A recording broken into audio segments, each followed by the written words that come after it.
and she received the Lord Jesus Christ sometime in 2018.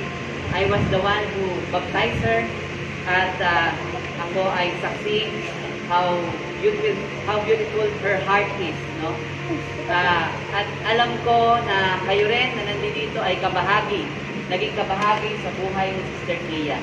Alam ko na itong panahon na ito ay may kalungkutan. But then again, nais kong iwanan sa inyo ang isang point na dapat tayong maging masaya. Rejoice in the Lord always. And again, I say rejoice. Yan po ang sinabi ng Biblia, that we need to rejoice despite of this time. Tayo ay nagdadalamhati. Subalit ang Panginoon ang magbibigay sa atin ng kapayapaan. And that we will pray for today sa gawain po natin na talagang i-let go natin, no? With heart na binibigay natin siya sa Panginoon, no? So tayo po'y manalangin. Panginoong Diyos, marami pong salamat sa umaga pong ito at kahit na po Panginoon umanaw ang aming pong kapatid na si Gea sa kanya pong sakit, Panginoon, kami po ay maluwag na tinatanggap ang kalooban po namin sa inyo. Hindi na nakakilala sa klase na nandito, Panginoon, sa kanyang pong pagpanaw. Alam ko po na nasa inyong piling si Sister Kia. Panginoon, bless us as we have this short funeral service before we lay her down sa kanyang pong pagkakalagyan. Panginoon, pangunahan niyo po ang aming gawain sa pangalan ni Jesus. Amen. Magandang umaga po sa ating lahat.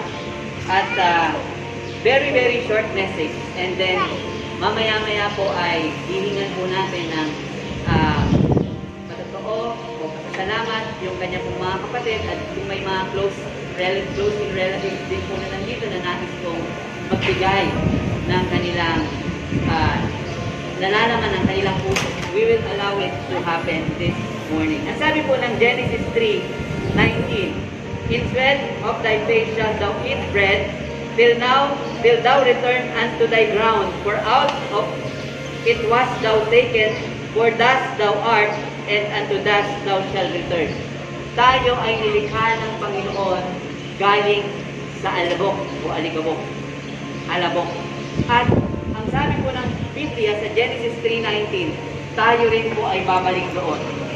So lahat po tayo ay makakaranas din naman ng kamatayan. Hindi mo lang inayos yung bulaklak, Ver.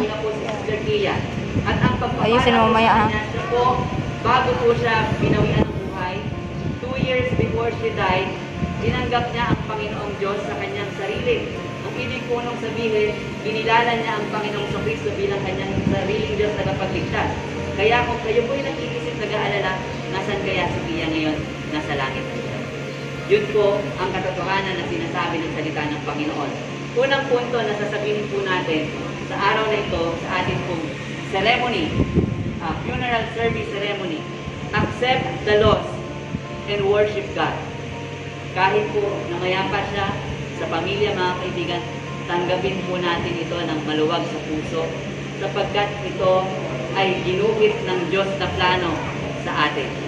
So, kung kayo nalulungkot, alam ko malungkot po yan. Ako po mismo, ako po ang pastor ni Pia. Ako po ay nalulungkot din sa kanyang pagkawala.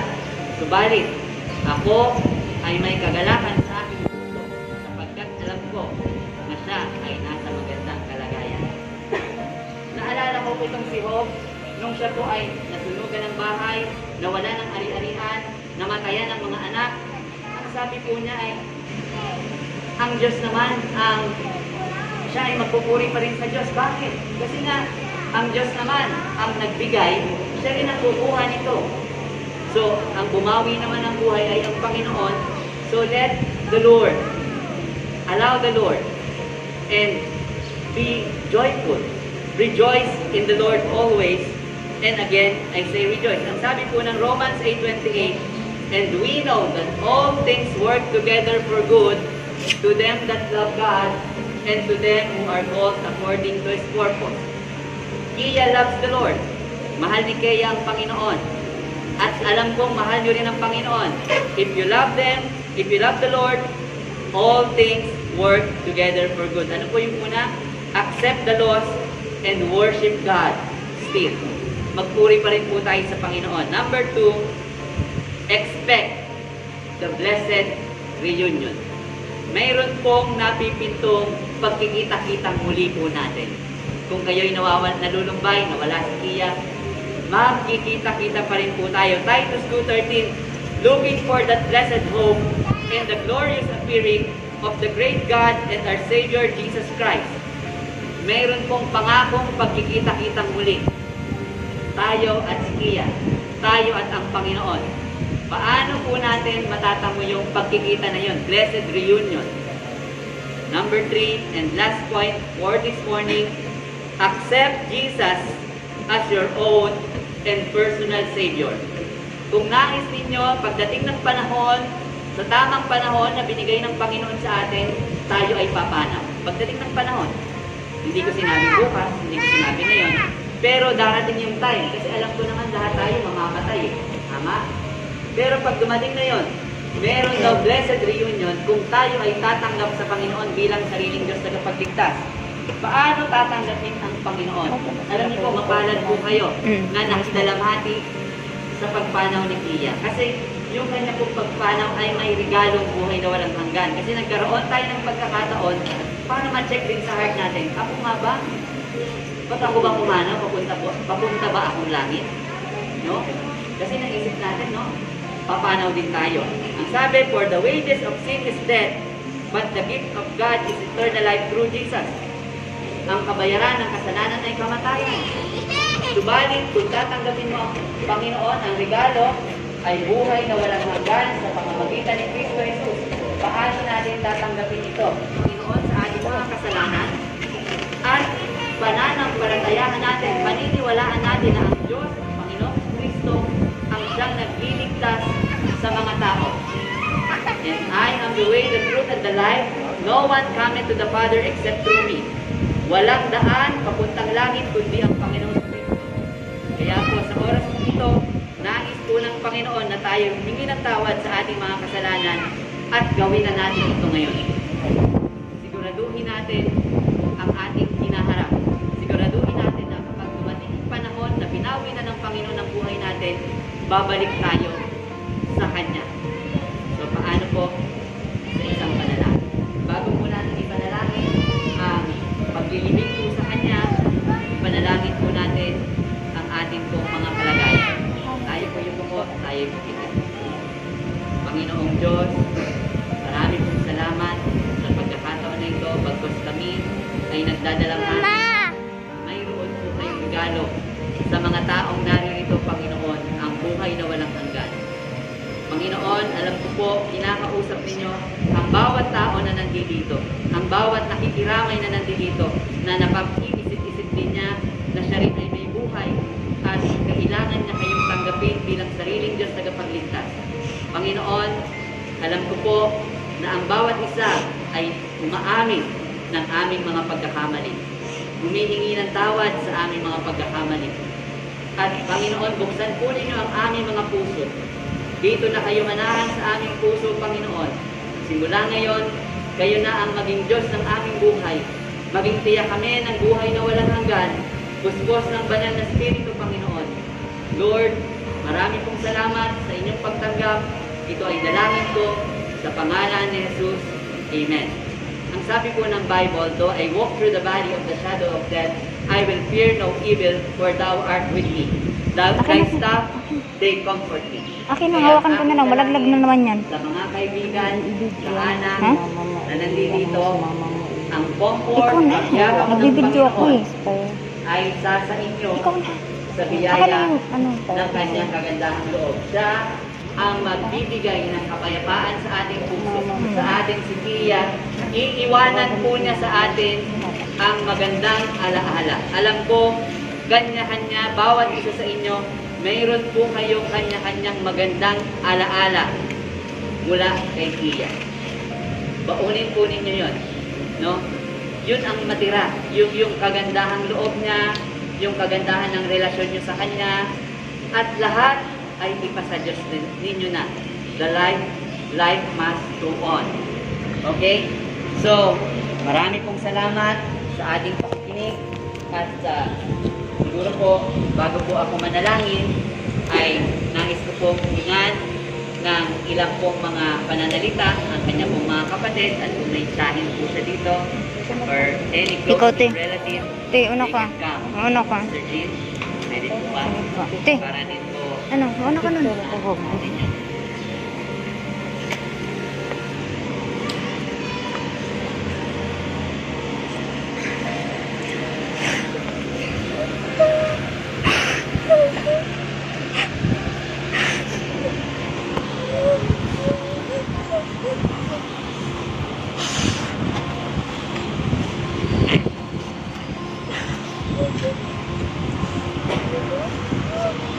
In the heart.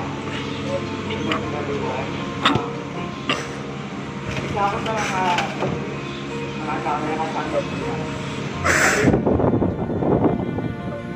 At ako na kami ni God, kami na yung magkakasama. Nakita namin kung paano niya nag-struggle, nag-strive for everything that she ever wanted. Alam mo naman na,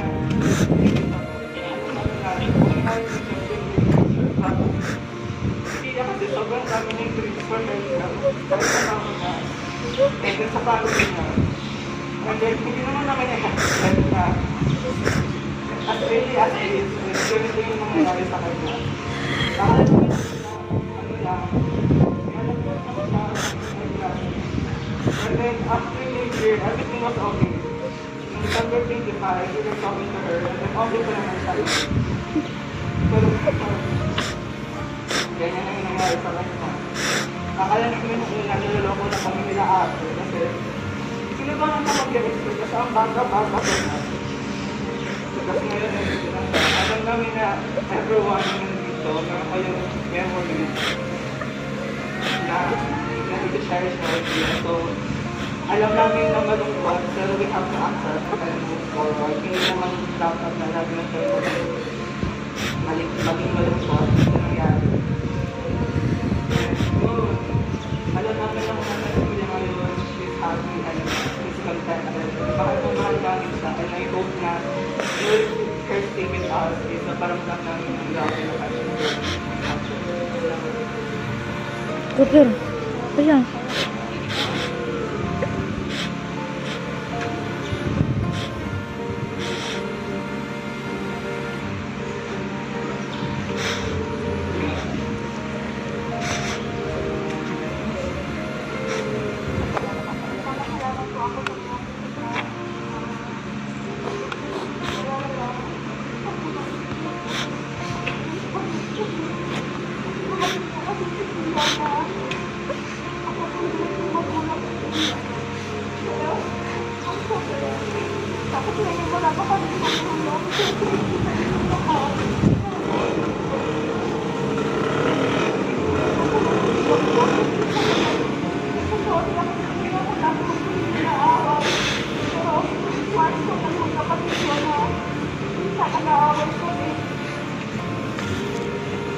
Lagi man yun dapat. Eh, super. Ikaw yun, istri. Salamat po sa ako magkakala siya po. Siya kasi kami apat. Sobrang gusto talaga namin sa isa't isa kasi half-sister lang namin sa hindi mo talaga namin hindi na magkapatid. Lumaki kami ng mga magulang. Ang isa dito, wala talaga sa napabalik niya yung isang kapatid.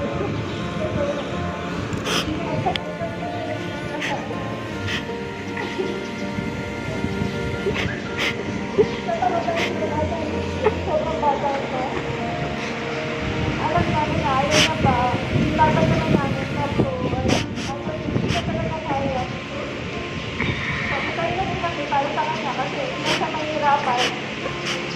Ayun lang. Salamat po ulit.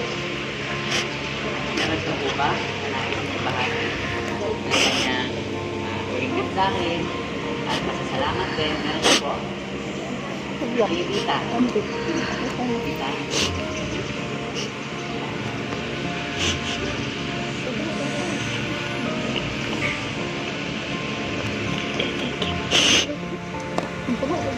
Wala ba sa pamamukan?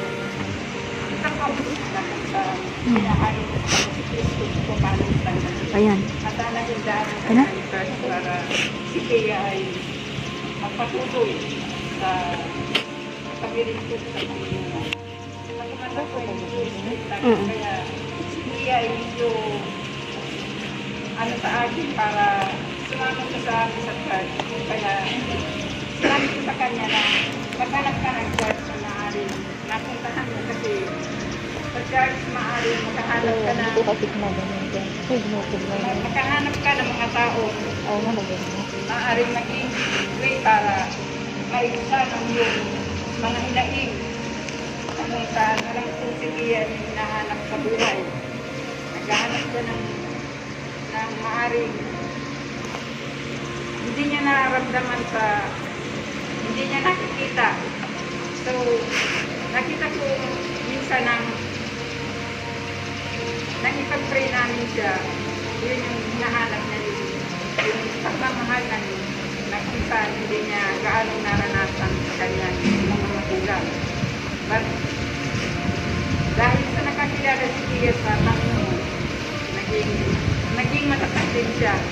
Kaya dinasalamat ko sa Panginoon na nakakilala si Tia sa Panginoon.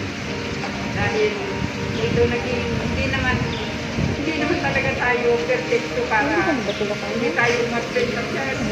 Pero, ang pinapasalamat ko doon, tinanggap niya ang Panginoon. At naging daan din ako. Tawagan mo. Kung paano Sante. pinatayo sa kanya ang Panginoon. So, ang salamat ko sa bawat isa na nag-cooperation sa kalagayan ni Tia at sa kanyang mga kapatid na alam kong masakit ito sa kanila. Pero, siyempre, lalo na yung kanyang ina na malayo sa kanya, hindi siya naihatid sa ulit ng tungan. Ipag-pray na lang natin na maging matatag ang bawat isa. Hindi lamang po sa kalagayan ni Tia, dahil si Tia ay save na ang kanyang buhay sa kanyang kalagayan. Sabi nga, Tawagan mo si ang Auntie. kamatayan daw ay nagmulustad pa lamang niya kung paano natin makita ang Panginoon. Kaya, huwag natin yung kamangkot ang pagkawala ni Tia. Sira Sira naman. lang niya ng buhay. Sa buhay na walang hanggan. Kaya, tayo man na naririto ang may iwan ko sa inyo. Hanapin natin ang Panginoon. Kasi, sa ganitong pagtitikon, mayroong maaaring mga tao na katanggap sa Panginoon. Kaya, Ito. salamat ka naman sa pastor na Ito, tawagan mo. para ibahagi din ang salita ng Diyos. Tulad ni Tia, nakatanggap sa Panginoon. Salamat sa buhay na walang hanggan na natanggap ni Tia. Messenger ah. Meron pa po.